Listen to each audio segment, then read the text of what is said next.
ಹೊಸ ಬ್ಯಾಟ್ಸ್ಮನ್ ಇವಾಗ Majeed Mallur, Instagram social media hero. ನಿಜಕ್ಕೂ ಹೇಳ್ಬೇಕಂದ್ರೆ ಇವತ್ತು ವೀಕ್ಷಕ ವಿವರಣೆಗಾರರಿಗೆ ಒಂದು ಘನತೆ ಉಳ್ಳಂತ ಒಂದು ಹೆಸರನ್ನು ತಂದುಕೊಟ್ಟಂತ ನಮ್ಮ ಕರಾವಳಿಯ ಮತ್ತೊಂದು ಅದ್ಭುತ ಧ್ವನಿ. ನಾವು ಕಂಡ ಹಾಗೆ ಅತಿ ಹೆಚ್ಚು ವೀಕ್ಷಕರ ಪೈಕಿಯಲ್ಲಿ ಏಕಮಾತ್ರ ಆಟಗಾರ ಜೊತೆಗೆ ವೀಕ್ಷಕರ ಇವತ್ತು ಅಂಡರ್ಆರ್ಮ್ ಶೈಲಿಯಲ್ಲಿ ಅತ್ಯುತ್ತಮ ಒಂದು ಸಾಧನೆ ಕಂಡಂತ ಆಟಗಾರ ಕೂಡ ಮಜೀದ್ ಮಲ್ಲೂರು. ಇತ್ತೀಚಿನ ದಿನಗಳಲ್ಲಿ ಚಿತ್ರದುರ್ಗ ಗಂಡು ಮೆಟ್ಟಿದ ಕೋಟೆ, 7 ಸುತ್ತಿನ ಕೋಟೆಯ ನಾಡಿನಲ್ಲಿ ಅತ್ಯದ್ಭುತ ವೀಕ್ಷಕರನ್ನು ಕೊಟ್ಟಂತವರು ವೀಕ್ಷಕಗಾರ, ರಾಜ್ಯದಾದ್ಯಂತ ಕ್ರಿಕೆಟ್ ಲೋಕದಲ್ಲಿ ಮನೆ ಮಾತಾದಂತ ಆಟಗಾರ. ದಿನದಲ್ಲಿ ಬಹುಶಃ ಹೆಚ್ಚು ಕಮ್ಮಿ 100 ಮಂದಿ ವೀಕ್ಷಕರಿದ್ರೆ, ಬಹುಶಃ 100 ಮಂದಿ ಆಟಗಾರರಿದ್ರೆ 99% ಪ್ರತಿಯೊಬ್ಬರು ಕೂಡ ಮಜೀದ್ ಮಲ್ಲೂರ್ನ ಸ್ಟೇಟಸ್ ಅನ್ನು ಹಾಕುವಂತ ವಿಚಾರವನ್ನು ನಾವು ಕಂಡಿದ್ದೇವೆ. ಖಂಡಿತವಾಗಲೂ ಮಜೀದ್ ಮಲ್ಲೂರ್, ನಮ್ಮ KTCPL ಪರವಾಗಿ ತಮಗೆ ಶುಭವನ್ನು ಹಾರೈಸ್ತೇವೆ. ನಿಮ್ಮ ಪಯಣ ಇದೇ ರೀತಿಯಾಗಿ ಬೆಳೆಯಲಿ. ಮುಂದಿನ ದಿನಗಳಲ್ಲಿ ನೀವು ಅಂತಾರಾಷ್ಟ್ರೀಯ ಮಟ್ಟದಲ್ಲಿ ಕೂಡ ಮೈಕನ್ನು ಹಿಡಿದು ತಮ್ಮ ಧ್ವನಿಯನ್ನ ಮುಳುಗಿಸುವಂತ ಆಗಲಿ ಅನ್ನುವಂಥ ಒಂದು ಆಶಾಭಾವನೆ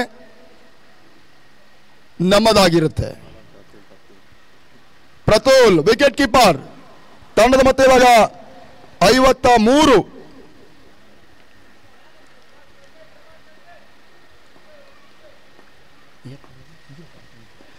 ಸುಜಿ ಎಸಂದ ಚೆಂಡು, ಬೌಲರ್ಸ್ ಬ್ಯಾಕ್ ಅಡ್ಡ ತನ್ಮೂಲಕ ಇವಾಗ ಮಜೀದ್ ಮಲ್ಲೂರು.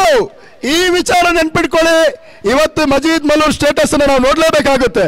ಪ್ರತಿಯೊಬ್ಬರು ಮಜೀದ್ ಮಲ್ಲೂರ್ ಸ್ಟೇಟಸ್ ಅನ್ನು ಹಾಕಿದ್ರೆ ಇವತ್ತು ಈ ಬೌಂಡರಿ ಅಂತೂ 100% ಇದ್ದೇ ಇರುತ್ತೆ. ಇದು ಮಜೀದ್ ಮಲ್ಲೂರ್ ನೈಟ್ ಟು ನೈಟ್ ಇವತ್ತು ಮತ್ತೊಂದು ವಿಡಿಯೋ ವೈರಲ್ ಆಗುತ್ತೆ ಇನ್ಸ್ಟಾಗ್ರಾಮ್ ಪೇಜ್ ನಲ್ಲಿ. ಬಹುಶಃ ಅದರ ಜೊತೆಗೆ ಮತ್ತೊಬ್ಬ ಇದನ್ನು ಹಾಕಿದ್ರು ಹಾಕಬಹುದು, ಬೌಂಡರಿಯ ನಂತರ ವಿಡಿಯೋ ಅಂತ ಹೇಳ್ಬಿಟ್ಟು. ಏನೇ ಇರಲಿ, ನಮ್ಮೆಲ್ಲರನ್ನ ಕೂಡ ಒಬ್ಬ ಸ್ನೇಹಿತರನ್ನು ಕೇವಲ ಫೋನ್ ಕಾಲ್ ಮುಖಾಂತರವಾಗಿ ನಾವು ಮಾತನಾಡುವಂತ ಪರಿಸ್ಥಿತಿ ಇತ್ತು. ಆದರೆ ಇಡೀ ಕರ್ನಾಟಕ ರಾಜ್ಯದಲ್ಲಿ ಇವತ್ತು ವಿದೇಶಿಯಿಂದ ತಂಡವನ್ನು ಕರೆಸಿಕೊಂಡು ಅವರಿಗೆ ಆಡುವಂತ ಉಚಿತವಾಗಿ ಆಡುವಂತ ಅವಕಾಶವನ್ನು ಮಾಡಿಕೊಡುವಂತ ನಮ್ಮ ಕರ್ನಾಟಕ ರಾಜ್ಯದಲ್ಲಿದ್ದಾರೆ. ಇನ್ನು ಲಕ್ಷ ರೂಪಾಯಿ, ಕೋಟಿ ರೂಪಾಯಿ ಖರ್ಚನ್ನು ಮಾಡಿಕೊಂಡು ಟೂರ್ನಿಮೆಂಟ್ ನಡೆಸುವಂತವರು ಇದ್ದಾರೆ. ಆದರೆ ಯಾರೂ ಕೂಡ ಮಾಡದೇ ಇರುವಂತ ಒಂದು ಅತ್ಯುತ್ತಮ ಆಲೋಚನೆ. ಈ ವೀಕ್ಷಕ ಕೂಡ ಆಟಗಾರರೇ, ನಾವು ಕೇವಲ ಮೈಕ್ ಹಿಡಿಯೋರು